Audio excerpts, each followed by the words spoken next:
Supervisors, Ottawa County, May 8th, 2025 meeting. Madam Clerk? Mr. Akery? Yes. Mr. Jefferson? Yes. Mr. DeStefano? Yes. Ms. Roundtree? Yes. Chairman Rosie? Yes. Okay, do we have any questions or discussion regarding the approval of the agenda? Mr. Chairman, I make a motion to approve the agenda as printed. Okay, Madam Clerk? Mr. Akery? Yes. Mr. Jefferson? Yes.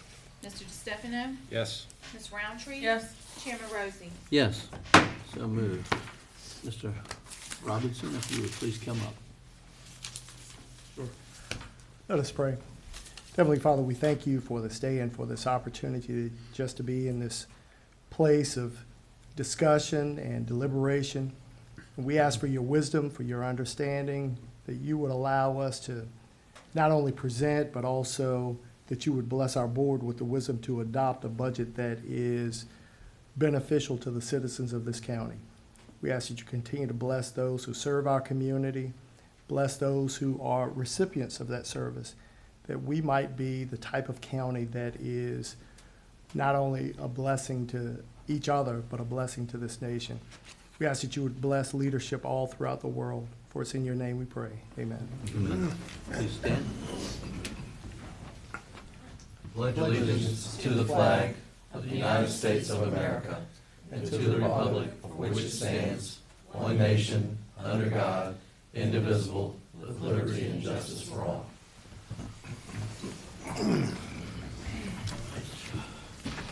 Randy, lead us off.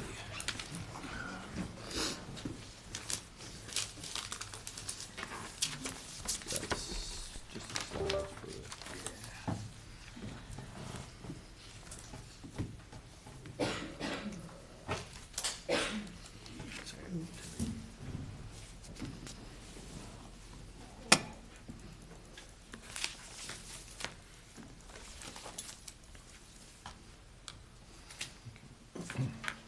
What about the school stuff? Is that, Yeah. said a couple more later?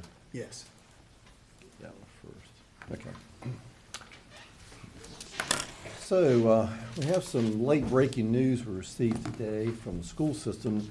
I sent you this information earlier, and then I sent you another budget scenario that I just passed out copies of. We'll talk about that in just a second. So, the school system gave me this breakdown of information. As we talked about at the last meeting, they projected roughly a savings in the FY25 budget, the current budget, of $3 million. So this is how they are proposing to utilize that in the current year.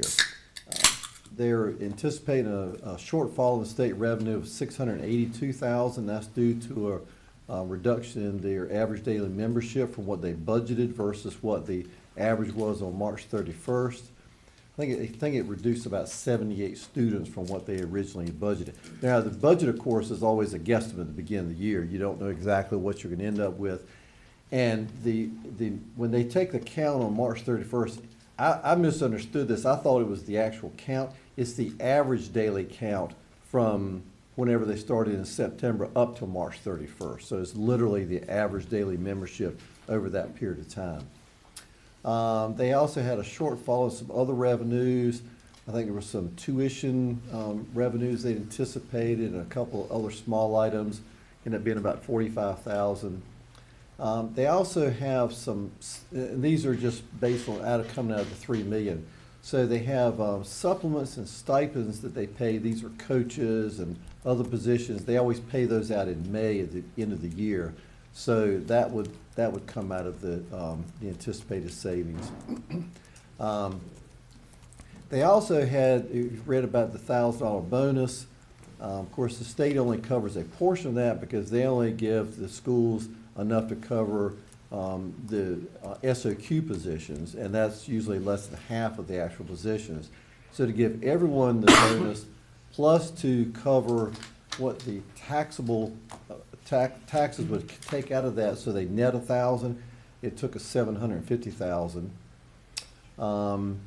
Utilities, they had been underfunding utilities for the last couple of years, so they're trying to, they're looking at a shortfall there, and they're making up for that as well in the FY '26 budget, but it's $158,000. They always have some salaries and benefits that are end of the year. These are people retiring or just leaving the system, and these are their leave payouts. So it's they're anticipating around 140. And then they had some unexpected repairs during the year. These are capital repairs. Normally, they would have come back to the county and requested, funding for that for capital projects. But since they have this money available, they could cover it with their savings out of their budget.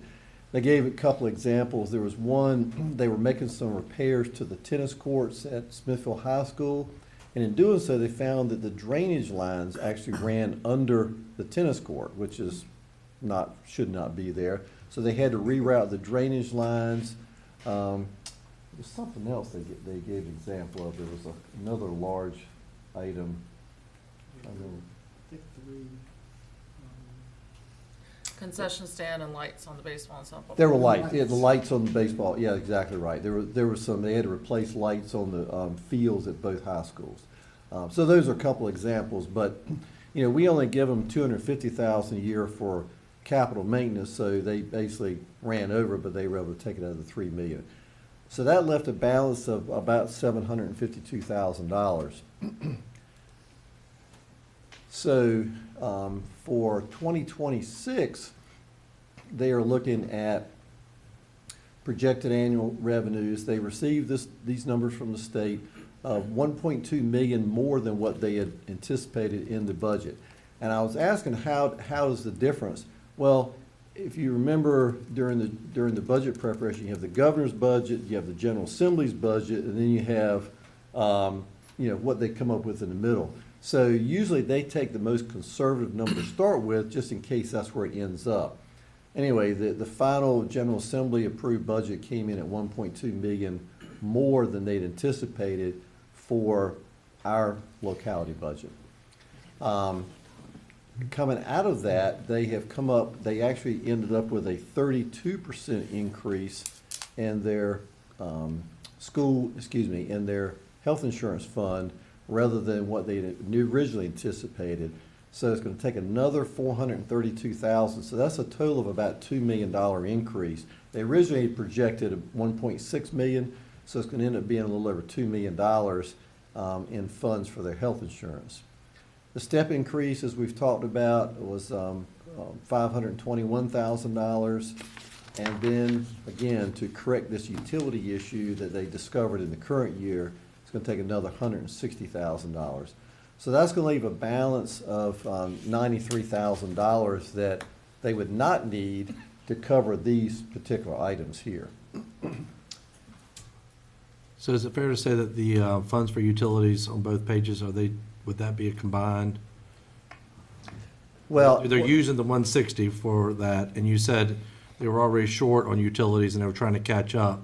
So would you add the 158 to that? No, one is for this year, Yeah. other one's for next year. Okay. so in I other follow you. words, they were anticipated to be 158,000 short this year, so they're gonna have to cover the shortfall this year, They'll and then cover for it next year. FY26, they need to stay at that number. I'll follow So you. that's I'll follow the you. Yep. 160. So these funds are assigned funds.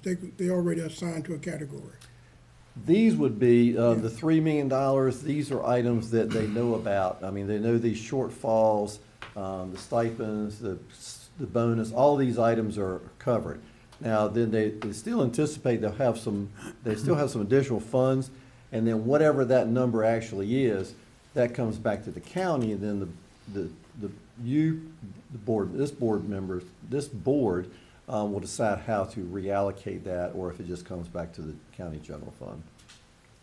So at this point, $93,000 would come back to the general fund? No, I'm talking about FY25 now. So right now, even after all of these things, there still could be $750,000 left over in the FY25 budget. For the 26 budget, after they receive the additional $1.2 million, they fund the health insurance, a step increase in utilities, there's still $93,000 left on the table for FY26. So So the FY '25 year, we won't know that final number until October, whatever that number is. And a lot of times the board has, used that number to allocate towards capital projects, or it could just come back to the county for any purpose you choose. Anybody have any questions on either of those? Yeah, this was definitely some good news today. They had this number, but it was one of many numbers they had, and they just didn't know what the final number would be. So we were able to cover it. They were able to cover these items without having to come back to the county. Okay, let's go back to the county budget. Is that the first one? Okay. Okay, so after looking at all of these items, we went back to look at, how would this affect the county budget? So, of course, we'd already talked about at the last meeting about, if we kept the tax rate at the 5 cent, and these are the ones in yellow are new changes. We'd already talked about, correcting the business license revenue. The reduction of the M&T tax estimate. Of course, that's not final until we get all the returns in. We had also made a small correction in our tourism revenue. We had already talked about funding the scanning for the court's office in this year's budget, the $92,000. We talked about cutting the 2 vacancies in utilities by $131,000. Increasing the water rates by an additional 15%, and then eliminating the capital outlay in public utilities. So with the additional money that will generate, and let me look at this one item first here. So the schools budget, let me get to the next one, excuse me. So originally in the previous budget you saw last week, I'd said we could fund an additional $100,000 in the school budget by making all the changes we made, and then we would that would cover part of the cost for the step increases, but we didn't have enough to fund all of that. Well, now with the fact that they have money to cover that, we can take out this $100,000, and we don't need to put additional $100,000 into the school budget, and we can also reduce their budget by $93,000 because they've got the additional funds from the state to cover it. So by reducing so that's a total of $193,000, and then we could leave, instead of taking out the $185,000 in county budget reductions, which most of those were just reducing what we estimated we would spend. I mean, some things we would, there weren't any things we're actually not going to do. It's just things we were estimating what we might spend or what we might not spend. That would be the $185,000, and then we reduced I don't see the one about sales tax estimate. Well, this one shows it a little differently, but if you look on the sheet here, we reduced the sales tax estimate increase from $231,000 out of $223,000, and that was just a budget balancing. It was $8,000 difference, so that's just to balance the budget. So those are the only changes that we have proposed since last week's budget, and Brady, you have the transfer to capital for the 8 to balance budget. On the right-hand side Oh, yeah, I at the didn't bottom. highlight that one, the bottom one on the right. that was an earlier version, so that's not what we ended up with. So Okay. yeah, I'm sorry. On the sheet you have in front of you, we had talked about doing 2 different things, transferring the additional $8,000 of capital or just reducing the sales tax estimate. We decided to go with the increase in reducing the sales tax estimate of $8,000. It was just a budget balancing thing to the $8,000. Now that would keep the M&T tax rate at the same rate, $1.95. It keeps the real estate tax rate at 5 cents, and everything else would stay the same under this scenario.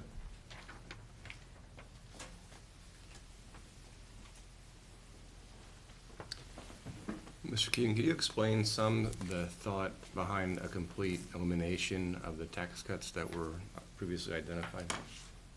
Tax cuts or? Expenses for Oh, that okay. in the county budget? Well, as we went through those, some of those we said, well, we could estimate less. I mean, we can certainly keep those out, but if we do that, I would suggest putting that $185,000 in the contingency, just in case we do run short on those items.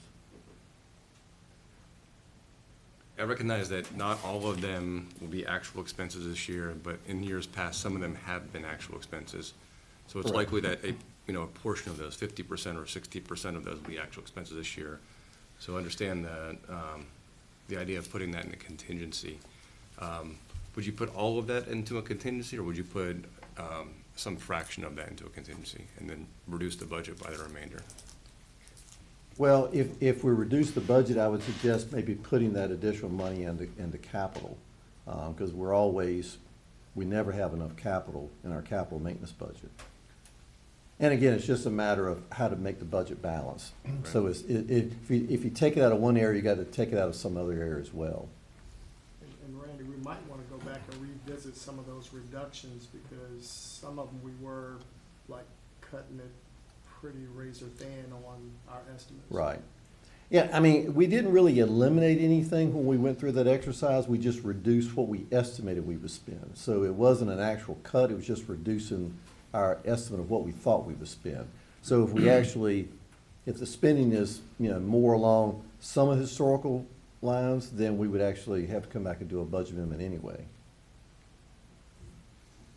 Now, if we were eliminating something, that would be one thing, but I don't recall that any of those items we actually eliminated anything. It was just reducing what we thought we might spend. Right, it was a look at, in the years past, at the actual spending rate within each category, and then forecasting what the most likely spending rate would be this Correct. year. And areas that could potentially be reduced, although some years did have peaks that would have a potential that it would be, remove some of the conservatism from that number. And right now, our contingency is $400,000, which is less than 0.5% of our entire budget. So even if we put the entire $185,000 into contingency, we'd still be under 0.5% overall of the overall budget. And it would just give the county administrator flexibility to move that money if an area was had a shortfall.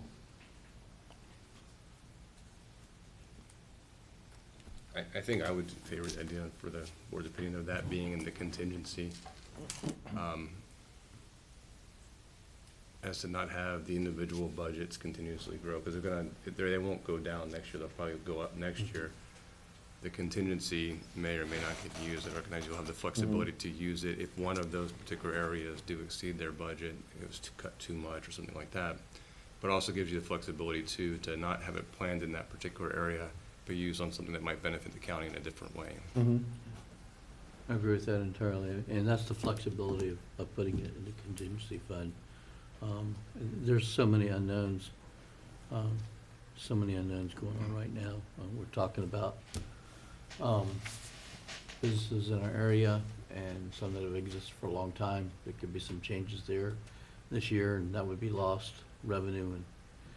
And people are talking, and I know it's more global, but it does impact us in terms of, they're saying the word recession again. The tariffs and proposed tariffs and all that is just really impacting so many things right now. I just hate to repeat that, but there's so many unknowns right now between this year and next year.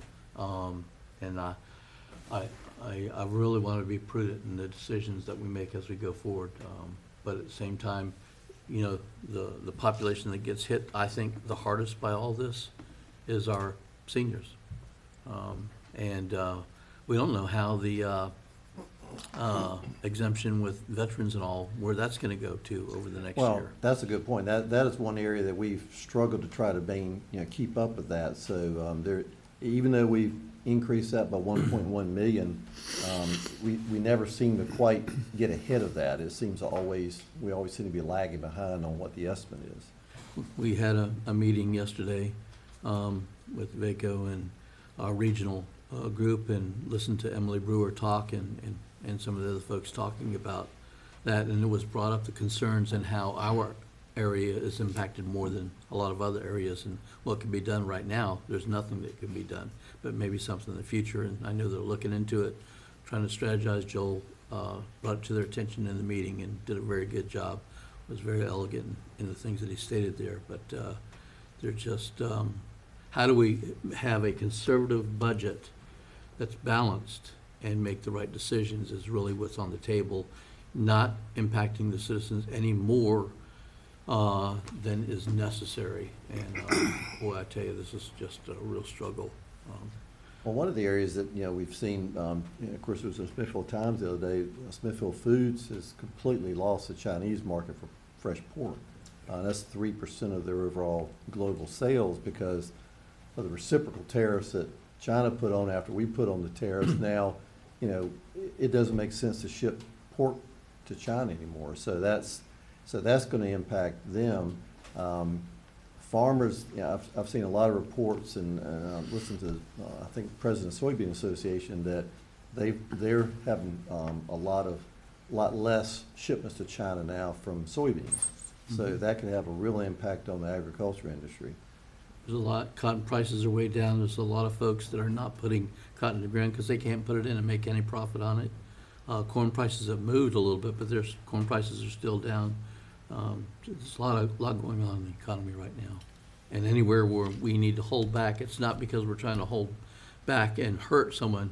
It's because we're just trying to be prudent in what we do. And I know that's an old term that people don't necessarily pass around these days, but when I have to save 3 to 5 years to be able to purchase another vehicle for my home, that's being prudent. I don't go out and buy just a brand new vehicle. And I think our board thinks that way. We think about, okay, I'm a citizen. How's this impacting me? How's this impacting my parents and so on and the community? At the same time, how do you do that and not penalize? Certainly, we've made room for the step and increasing necessary needs in terms of our teachers and trying to help meet that responsibility. But boy, this is a very challenging one. Other thoughts, Ms. Rosie? I think what we need to do really is, the county administrators have done a real good job over the last 12 years that I've been here. And we need to have faith in them that they're going to present a budget, and they have presented a good budget, and going to do the best they can do to manage the budget. They understand also that whatever we do is going to impact me, going to impact you. Yeah. It's going to impact a lot of young folks that got laid off recently due to the big cuts and everything. But I just believe that they're not going to go out and spend money just because it shows up in a budget line. Well, that's why I think if we put the $185,000 in the contingency, then that will give Don and Stephanie room to move money if we overestimated or if we were not conservative enough on some of the expenditure estimates, then they can backfill those places. And like you said, areas where, and like I said, when we went through all those conversations, you can see some of the numbers are wildly different from year to year sometimes, and it's hard to predict. But and it goes in cycles sometimes. So I think that would give them the flexibility to move that wherever it's needed. And this is the time of year we're doing that. A lot of departments are adjusting it, but a lot of them can make movements within their budget. But then sometimes we have to move money from contingency to cover an unexpected item. Ms. Keaton, I agree with that. I also think that being a contingency might give you the flexibility as the year progresses to decide, some or all of that would need to go to some type of item that would spark additional economic development within the county. Mm-hmm. Because the signs at this point are saying that next year, tax income outside of residential is potentially going to go down. And so any effort that could make to diversify the tax incomes to remove some of the burden from the residential, I think would be a good use of that money as well. So, I mean, while we're kind of just hovering around some of the items that we have to consider in budgets, I think it would be a good idea. I don't know how long the discussion could even be. It was brought up yesterday, the closing of the mill in Emporia and the effects of lumber, timber prices. That's an element I think most citizens don't think about and how that affects our county. that would be it would definitely be, even if it was a small segment, for us to do a small presentation or a staff or the appropriate people to come up and give us an idea of how that affects our county. The region is interesting, but our county's most important, because there's a lot of timber in our county that now we understand it's lost a lot of value because of the amount of transport time it'll be to the next mill. So, and that affects next year. Yeah, that would be I mean- Georgia specific, right? With the amount here and all the work that's gone into this budget, even the cuts, if we can find any cuts at all, my concern is next year, quite honestly. You know, to have to do tax increase at all, but let alone have to do it in 2 consecutive years, I would be more than disappointed, and I think the board would also. So that seems to be what I've heard from everybody here. We're trying to be very precise on this budget, but with the realization, with, like you mentioned, unknowns, and we know there's gonna be some cost increases. With the cost increases, I mean, I just, I guess everybody got a copy of the teacher salaries. And you know, this is private to a lot of people, but there's a lot of names on this list that I know of. And, you know, you've got, either way you cut it, you've got a lot of people in here that have even master's degrees. They're only making $50-some thousand a year. And at the end of the day, whether it's the next jurisdiction over or it's a whole different field, it's a real issue. And, you know, I know maybe rightfully so, there are times when citizens and maybe in this board at time kind of hammer down on administrative costs, et cetera, in our school systems, and that might be appropriate. But what is evident to me here is that it's really amazing with the amount of work that goes into these men and women that are teaching our children when it comes to college and everything else, how much they're expected to survive on. So I just thought that would bear mentioning, because we didn't take it lightly when we looked at cutting parts or being very efficient, I guess is the word, with the school's budget. But I think we all understand the impact that it makes on the people that are actually making the difference in our children's lives. One other item that I would like to mention is, and I don't have this on a slide or anything, but we've talked internally about this, is that, and this came up yesterday, we had a city manager, county administrator meeting on Virginia Beach, and of course, a lot of conversation was about everybody's budget, and we have a round table talking about it. And Hampton started the conversation, we'd already had this conversation internally among staff, was of maybe delaying pulling the trigger on some of these new expenditures, especially the new positions, and wait until, because a lot of the positions they were proposed and the board came back and added were to start January 1 anyway. I think virtually all of it, except maybe one position, was to start January 1. And rather than totally commit to that, we set the money aside, but then let the board come back and revisit that issue in October after you've gotten the financial report, or at least have the preliminary numbers on the financial report, and kind of see where the economy is. And then if things are, you know, where you feel it should be, then you could give the department's authorization to move forward as planned. But at least it would have a revisit of that. And I know Hampton said they were doing that.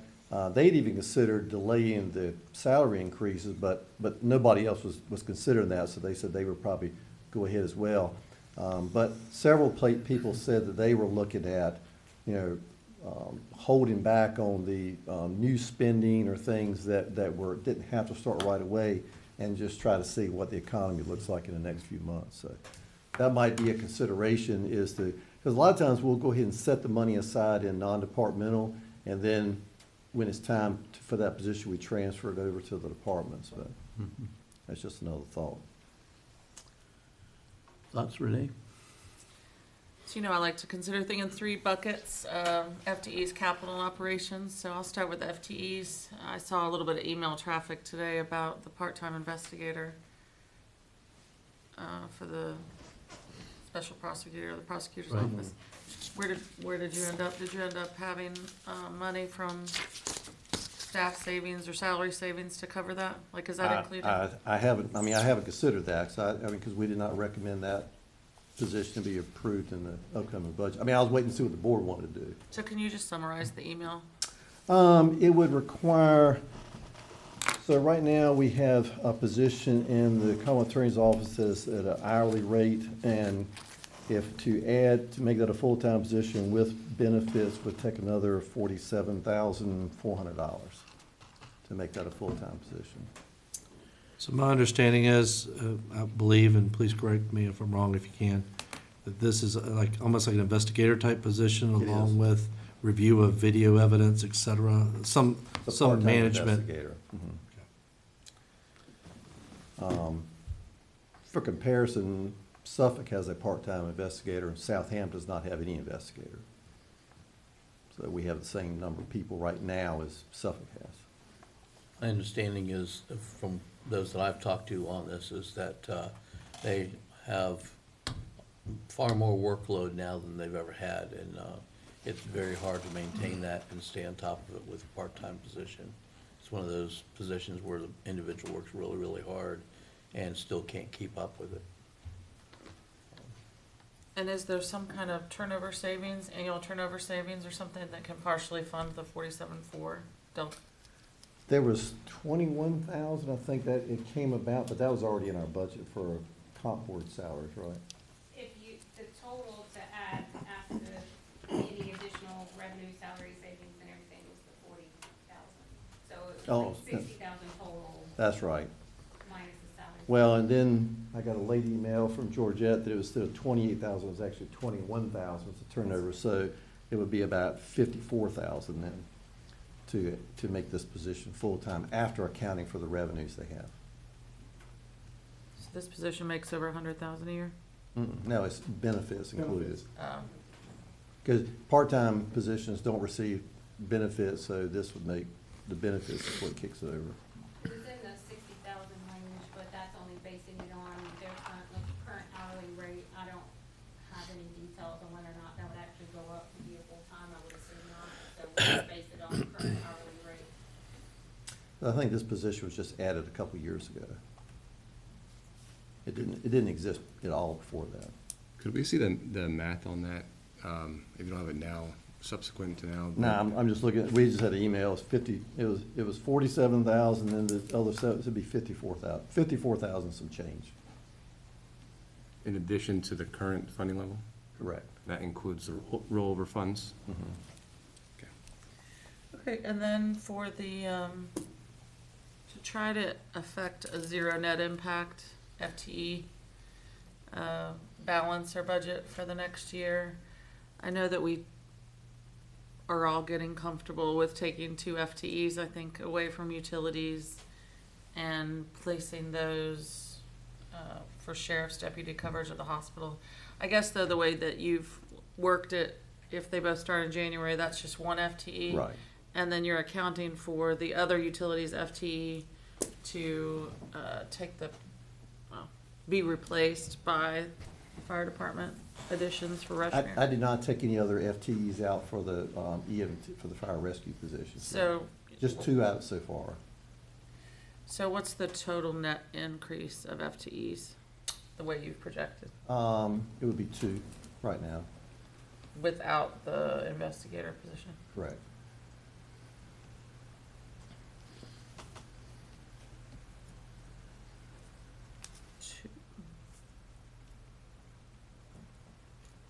And that's 2 total net increase after taking out the 2 in utilities. Correct. So I guess we either have to grapple with, do we need to go back and find 2 other FTEs, or are we okay with a 2 FTE increase, or, that's just where I was trying to get, because at the beginning you said maintenance budget, no increase in FTEs. We Well, I didn't certainly- recommend any of these positions. Uh-huh. Yeah. So I recommended 0 new positions, so that's how the maintenance budget, the board has asked that we add these positions back in. So one element, and the Sheriff's not here to speak, so I'm sure he could address this, and some of it may be perception. But in the past, most of the time the board has said, when it came to the Sheriff's Department, that we were trying to put patrol deputies. We're trying to enhance patrol on the street. At the end of the day, whether it's true or not, sometimes you get feedback that a certain number's been assigned to an administrative detail, to this and that and the other.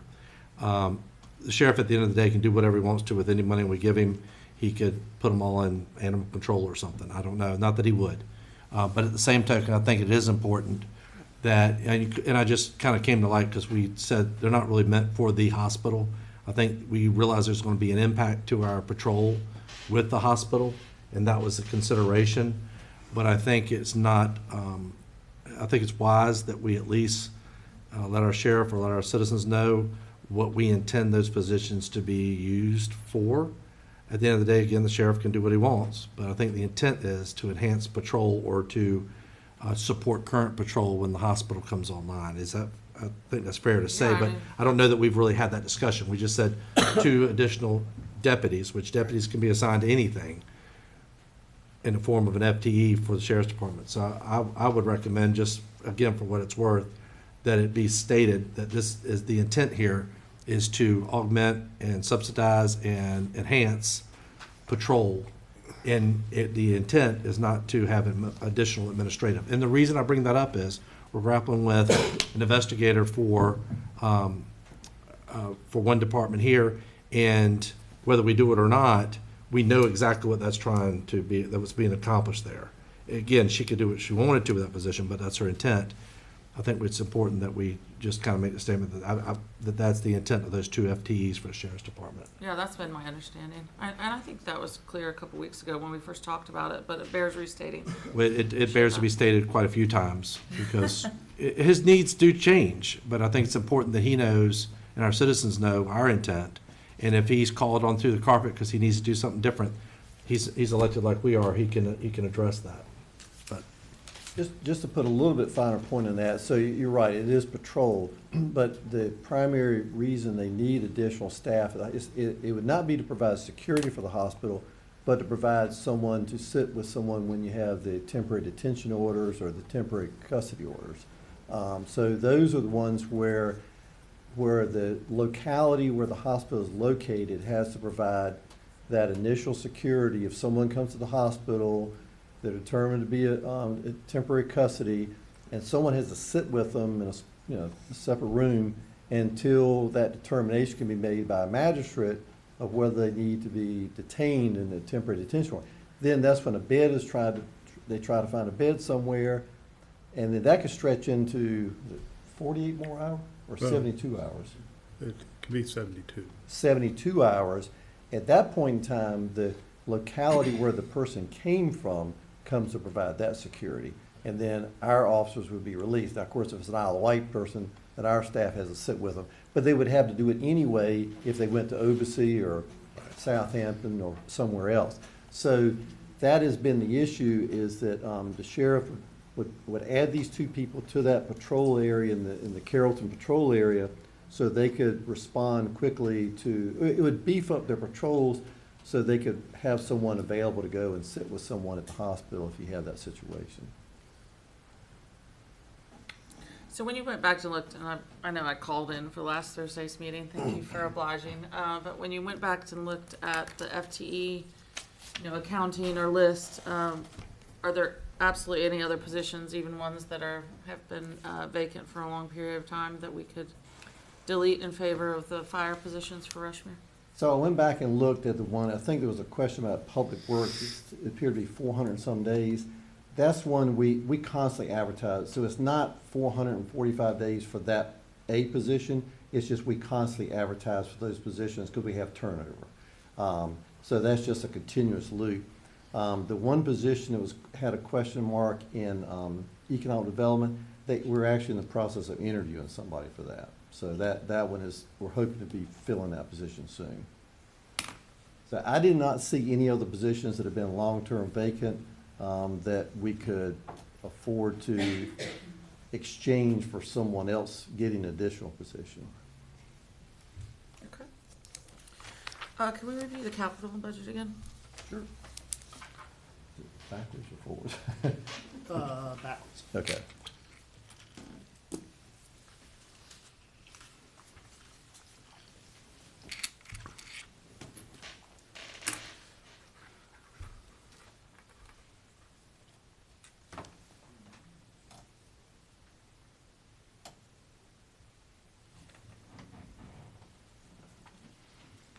Okay. I think we start at schools. Just Is this one you want to start at school? Okay. So this is the revised capital budget for schools. It had the 775 for the bus garage instead of the 1.4 million. Discussion last week was, I think the schools had estimated roughly 860 or 800,000 and some change to do the engineering work and to do the initial site work, so roughly $800,000. So will that change for your recommendation to 800? Well, the 775 is just an estimate, so, okay, all right. Did we not say that, or I think you had said that on that bus garage, that BMP and some of the engineering work, we could handle ourselves? Yes, so we did change that, so, we have, on the CIP, we moved 250,000, and we didn't update the slide on this, but we moved 250,000 from stormwater to pay for the BMP portion, and that will allow us to have the 160 foot. Did we do that slide? Did we update that slide? No. Okay. I think I sent y'all an email about this, so we don't have it on the slide, but what we did is we increased the bus garage to 865. And that we also allowed us to put back in a project that we did not make the cut initially. And let's see. It doesn't show up on here, but it would be in this category. Under, you see Public Works and Solid Waste right in the library as a blank there. We originally wanted to put 150,000 in there to buy self-contained compactors for 3 of the sites. The one in Carsville, the one in Camptown, and the one in Walters, which is a capital item, but it will save us 500 trips a year in hauling costs, because right now we're hauling loose trash there, and it's extremely expensive to haul, 1 or 2 tons in an open top container when you can get 10 tons in a compactor and haul it a lot less frequently. So we would like to take that, so the 250 would bump up the price, the budget for the bus garage to 865 to cover what the schools requested. And then it'll also give us room to add that 150,000 back in for the project for solid waste. Okay, so can Would go you back? not need to also do some work at Camptown and say, Walters, if you're trying to put compactors in, they have a very small footprint. Wouldn't you need additional work to get that done? Not right now. No, they don't have enough traffic there they wouldn't need any additional footprint. We would eventually like to upgrade those sites, but just having the compactors in place will save us a lot of hauling costs. Okay. So that would save our truck time, staff time, and would enable us to do other projects around the county rather than hauling really, really light loads to the transfer station over at Franklin. Wear and tear on the truck. Yeah, a lot of wear and tear on the trucks and just, fuel costs, everything. So maybe I missed it, since I was on the phone last week, but I thought we had some discussion about our appetite or not for the Nike missile project, that 85,000 is still there? There was no decision on it. There was discussion about it, but we hadn't taken anything out yet. Oh, okay. And then can you just go back to the school page? Sure.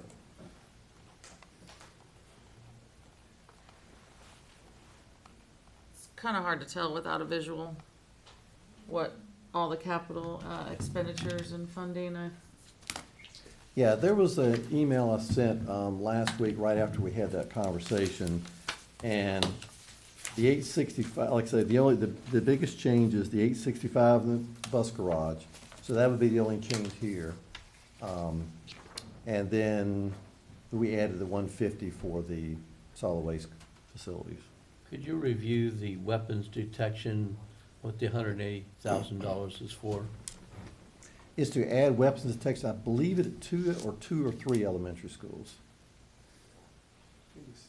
Was that Three. Yeah, I thought it was 3. because they had also talked about people to man them. Is this the manpower or is this? Just the equipment. Just the equipment. Is the manpower on that, because they talked about teachers couldn't do it and administration couldn't do it, and we have SROs and SSOs, but they were talking about 2 additional people to man those or something. This isn't people, this is the equipment. Yeah, they didn't, I know that this. they didn't request any people for it Okay, that I could recall. and that's not built in somewhere else. Okay, so anyway, 865 on the Bucks Garage.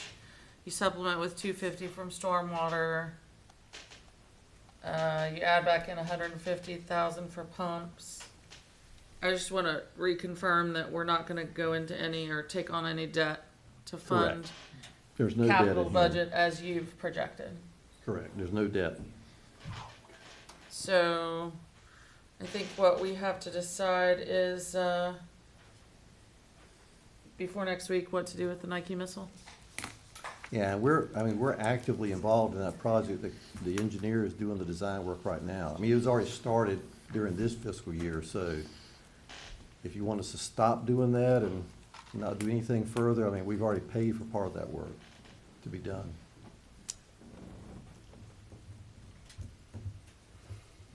Okay, so guess we still have to talk about that. I hear you saying you really don't want to take it out.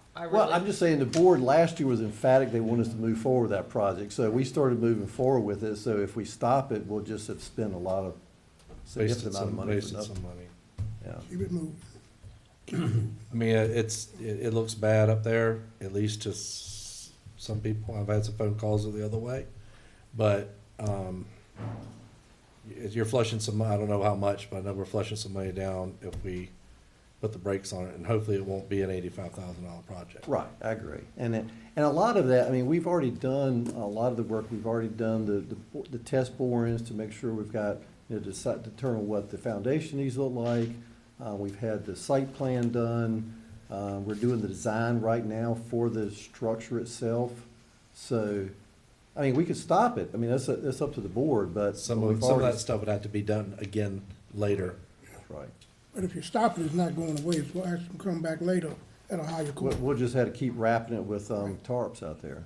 With that being a historical artifact, is there any ongoing efforts to fund it using grant funds? We've tried that. We've applied for 2 or 3 different grants. The museum director has applied for grants on our behalf through different sources, and we've not been successful. Are there any in application at this time?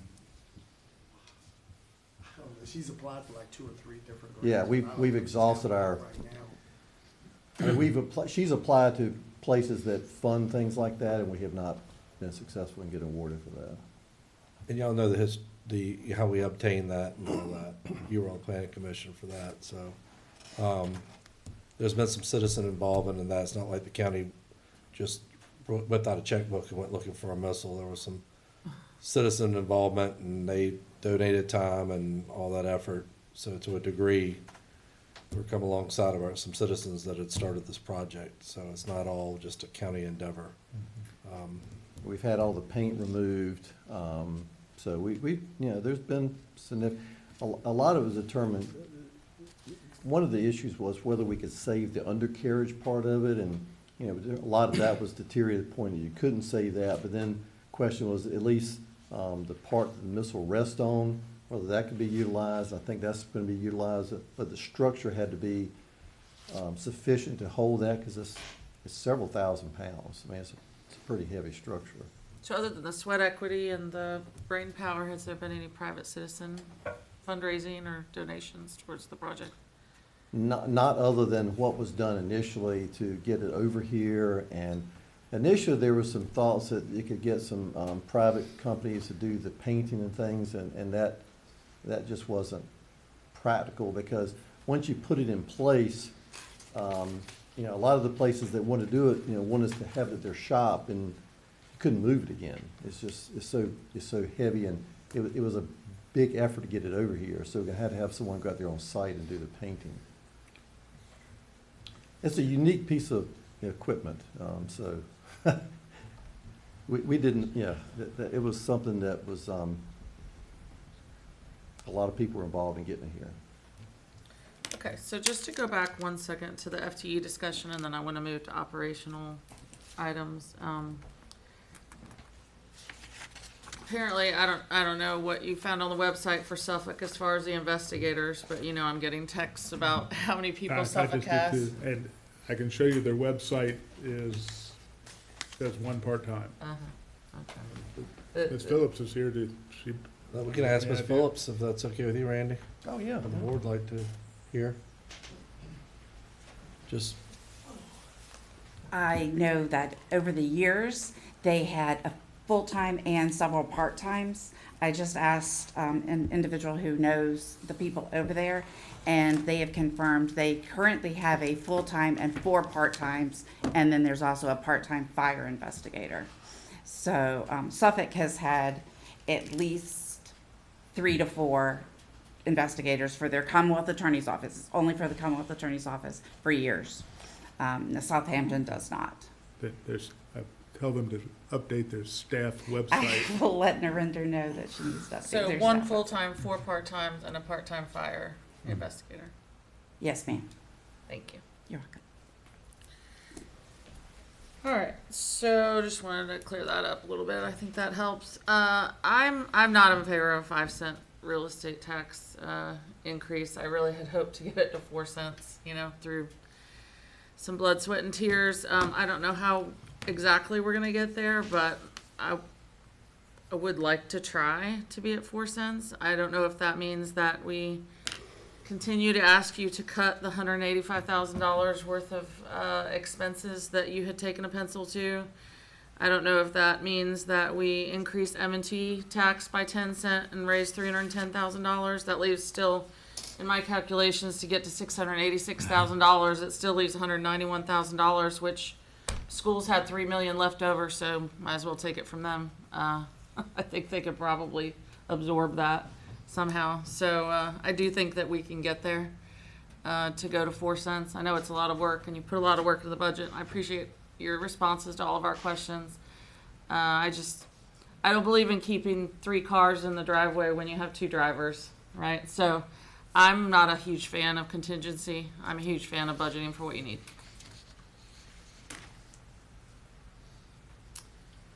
That's pretty much it. Okay. Thomas? Historically, has the county done a partial cent increase? So I looking at the numbers, recognize it would be a challenge One for the. time. One time years ago. All right, so that's an authorized method. Oh, yeah, you can do, Gloucester did 3.1 cent this year. It's messy, but you can do it. You can do any percentage you will like. I'm also not in favor of doing the full 5 cents if we don't need it, although I know the challenges that would be involved to get to 4 cents. And so if there's a number in between those two that we could establish a tax rate that would meet the budget demands, and we should try to do that. We keep saying, well, we don't need it. We don't really know what we're gonna need. With all the uncertainty going on right now in the country, next month, we don't know what we'll be facing. And it could go the other way. Yeah. You may not need the 5 cent. Right.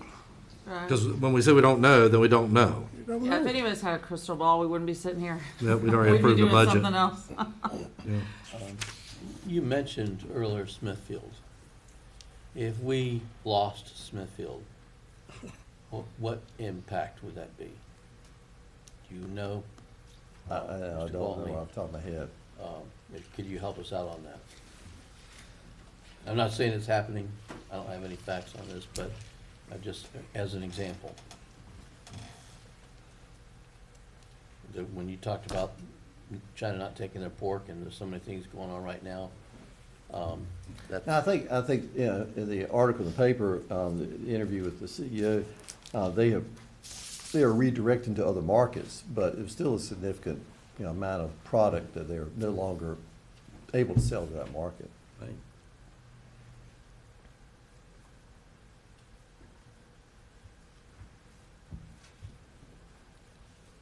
He's doing a little digging. We can give you a few minutes, and if there's something else, Mr. Stefano, you wanted to bring up while we're waiting to hear a little bit on that. Nothing else. So if we set the tax rate at 5%, it has to be for 1 year, right? It's just 1 year only. 1 year. Right. The difficulty, though, is next year, we already know that we're losing the Keurig M&T tax. So that's, And we're gonna have additional $900,000. FTEs that we're responsible for under grants that are expiring. That's why, I'm with both of them. I don't wanna see a 5 cent period. Nope. But I also don't wanna see 4 cent this year, 2 cent next year, or 3%, whatever, but we don't know. yeah. We just don't know. There's no real good answer. Yes, sir. Last year, we were at one point, If you want to come to the podium so we can hear. Last year at 1.1 million. This year we would be down to about 800,000. Green Mountain is about 875,000. So if Smithfield closed and Green Mountain closed, you're looking probably at 1.5, 1.6 million. the That's a following ye- the following Huge year. loss in revenue. That's just M&T. Just M&T tax. Yeah.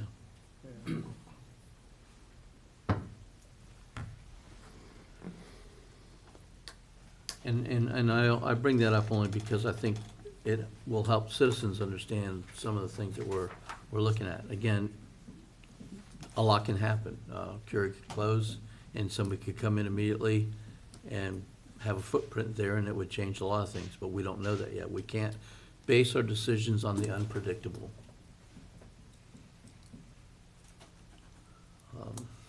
I'm just wondering if we can. I mean, we've got, for example, we've got the 460 Commerce Center will be open this summer. And, if they were able to get a tenant that's a manufacturer, that would be great, but that's a big unknown right now. Mhm. That's what happened with the Keurig plant. It was built as a logistics center and it ended up becoming a manufacturing plant. But it took several years.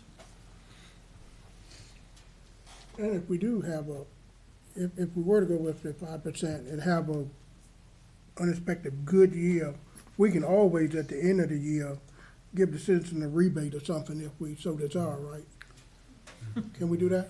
That would Raised be, on. have you ever done that before? No, but there was new legislation that would allow that. That's Would be tough to good. do. Randy says that'd be Don's problem. No, that would be, well, the better option would be to set that money aside and use that for the following year, so you didn't have to go up as much maybe, or Right. didn't have as increase as much. It would have a built-in amount for the following year. Bus garage, It would be difficult to, bus garage, void tax. Yeah. void yeah, you're gonna have a lot of other expenses Borrowing the money following from- year. So our next meeting is the last date that we have to deal with this budget. Correct, next Thursday. So we've dug through this, we've combed through it individually. It sounds like to me, we've got one option in front of us. There's an appetite for what it would look like if we told staff and made me cuts or what have you, what 4% would look like, and if there's even appetite for 4.5, what those scenarios look like. Because we're digging in the weeds and we don't, this group doesn't work in the weeds. We don't know the weeds. So y'all know the impacts, both positive, negative, but mostly probably negative. And it sounds like to me what we need to do, we've got good staff and they'll work hard to give us a couple of options. One is a 4 cent and one is a 4.5. And then what we've already worked on now for several weeks. We're in the 11th hour. It's not like we've pushed this off until the last minute, but I think Ms. Roundtree and Mr. Stephanie, everybody on this board, did a very good job of combing through, asking questions, right on down to a missile project. And I don't say that lightly because it just looks rough sitting up there. But that being said, we have really good staff, and that would be my recommendation, that they give us those options with the pros and cons. I think it's important. We want to hear the facts, obviously, but I think it's more important that our citizens hear exactly what we hear. If we do this, this is how it's going to impact it. And I know that our staff will not use political games or anything like that. They're really going to look at how it really, the rubber meets the road. I mean, that's what you've done with utilities. That's what you've done with all the departments, to include our elected officials. That would be my suggestion. Otherwise, to me, we're coming through the same stuff that we've come through for several weeks. I wonder if it's in anyone's appetite to, I know I keep saying this over and over, but if it's in anyone's appetite, we're increasing the real estate tax for citizens to increase the M&T and give that to the staff as a tool in their toolbox to get there to that scenario, the 4 and the 4.5. Ms. Roundtree, I agree with you completely. And I've really struggled with it, with the idea that, what do we do? I've mentioned that before, won't mention that part again. But we've talked about, and I think we all believe we don't want our citizens to have to bear all the burden here.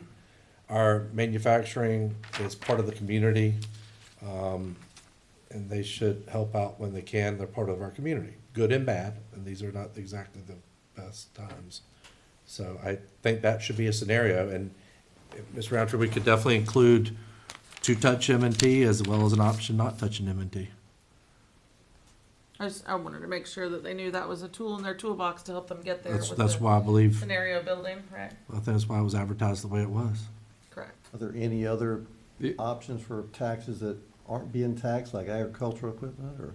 Go for it. The other That's not option, taxed at all, so that's, Go for it. the other option that we previously discussed that maybe looked at is the connection fees for sewer and water.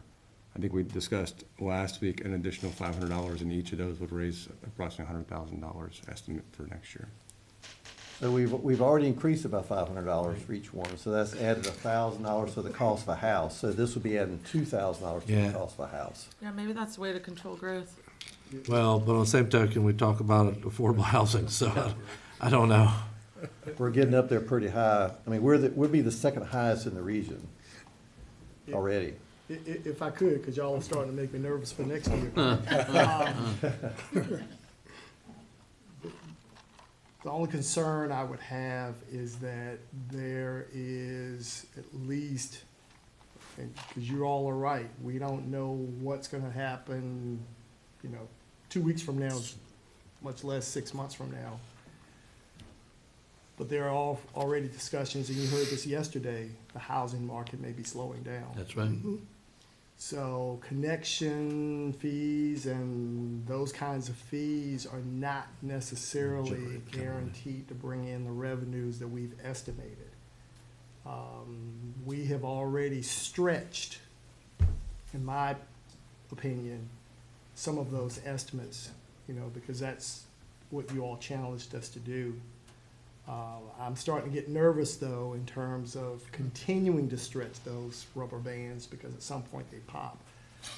I guess the one question I would ask you all in terms of appetite, because we've talked about increasing fees, looking at additional revenue sources, what are your sacred cows in terms of cuts? That's it.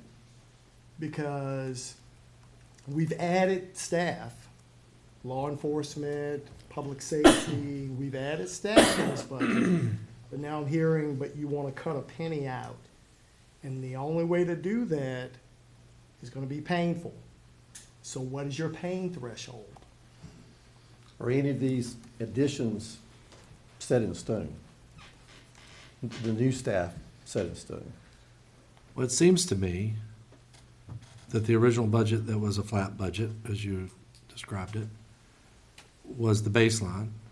And then we realized that with the baseline, there was a 5%, we've cut some stuff out of it or got more lean. I mean, I think we could figure out that if you deducted the FTEs that were just added, then that's somewhat self-explanatory.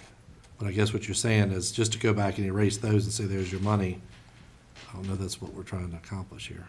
Well, I think Don was reading my mind, because I was gonna ask the same question, is what is sacrosanct in the budget that you don't want to see us consider before we come back and give you something, you're like, well, we didn't want you to do that.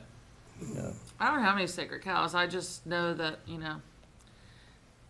half of a bigger loaf of bread is more, right? So I just want us to equally consider taxing businesses and increasing that, just like we're considering increasing it on our citizens, whether that be with, new tap fees, water fees, M&T, whatever. Half of a larger loaf of bread is still gonna be more. Well, just remember now, the businesses we've talked about, they are also the largest real estate owners as well, so they're gonna pay the largest real estate tax increase already. So, I mean, the real estate portion of their bills is pretty significant on top of what their M&T tax is. The M&T tax is just on the equipment inside the building. They're still gonna pay business license, all the other fees as well, real estate tax, personal property taxes. Yep. And so is every citizen, right? Oh, When yeah. the real estate rate Yeah. goes up, so. When we increase this tax, at least 3 bills for every citizen will go up as well, because they're all dependent. The only thing I'd like to say about Their insurance, you know, everything that's keyed off of what your real estate tax rate is, those three things are all gonna go up as percentages. I guess the only thing I would also mention about the M&T tax is that we would be raising M&T tax at the same time we're trying to attract someone to replace a large M&T tax payer in Keurig. And a lot of times, that's the first thing to look at is how our tax rate compares to others around us. So again, I'm with Supervisor Acree.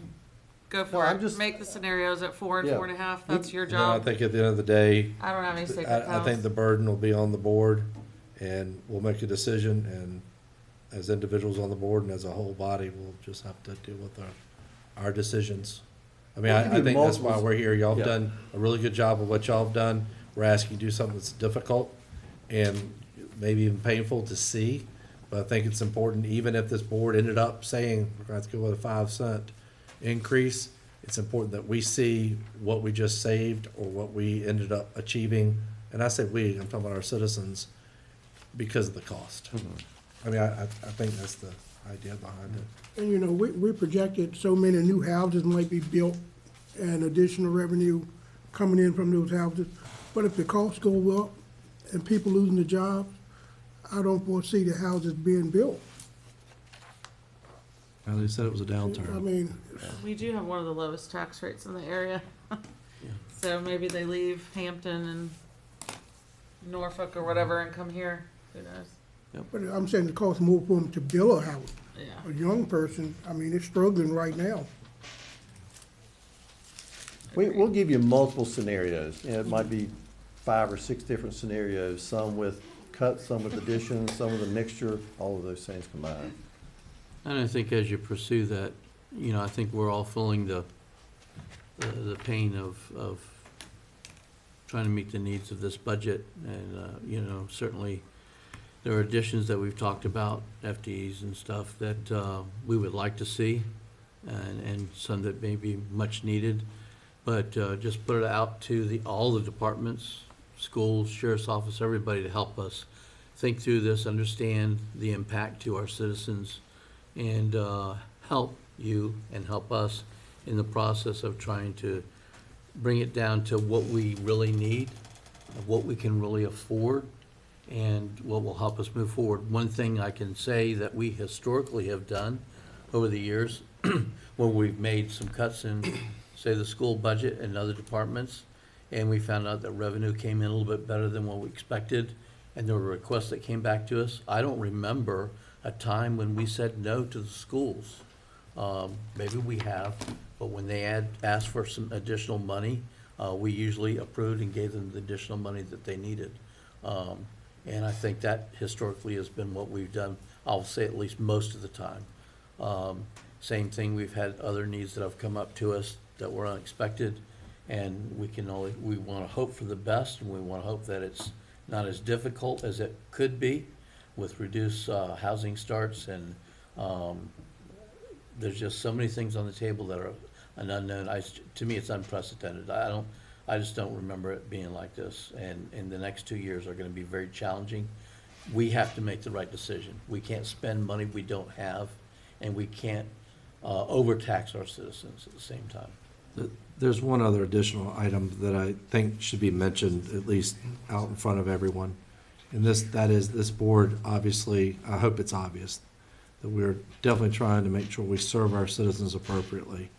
At the same time, we understand there's a balance in taking care of the employees of this county, that a good portion of them are citizens of our county. So I think the intent here is to be to make a very responsible budget this year, with the idea that we will continue to take care of our employees. Our citizens, I believe, they like the service they get from our employees, they appreciate our employees, and to me, I'm thinking about if I were an employee of this county watching this board meeting, and we're talking about cuts. Well, a lot of times you wonder how that's going to affect you, and if you're going to continue to be able to work for a county, the good chances they love working for. And I just want them to know that that's a consideration for all of us. It's not, we talk about trying to retain and all that with our employees, making sure they're compensated appropriately. I think we're just trying to get through a tough budget time, and our eyes aren't off our employees at the same time. I mean, I think I just want them, I think that's fair to say. I know y'all correct me if I'm wrong, but I think it bears mentioning in this meeting. I think that's very helpful, yeah.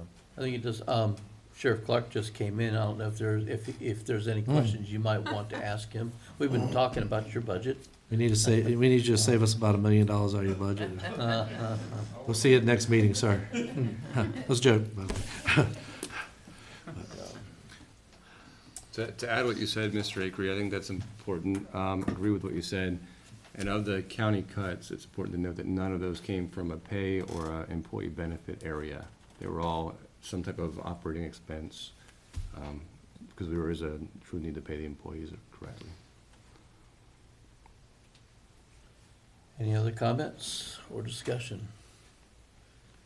Well, we'll look forward to what you can do, Randy, with staff Okay. and talking to the We have, departments. we have some very creative Yes. minds, and we'll look, and I think this is the kind of feedback we wanted, because this gives us some direction. I mean, this gives us some pathways to look forward and bring you back some ideas. Yeah, we would really like. Once we know what the goals are, then we Yeah. know how to head there, so. If we can get it down to 4 or at least 4.5, that would make a big difference, I think, in everybody's eyes. Well, that gives us something to work towards. If there's no further discussion, we're adjourned. All right.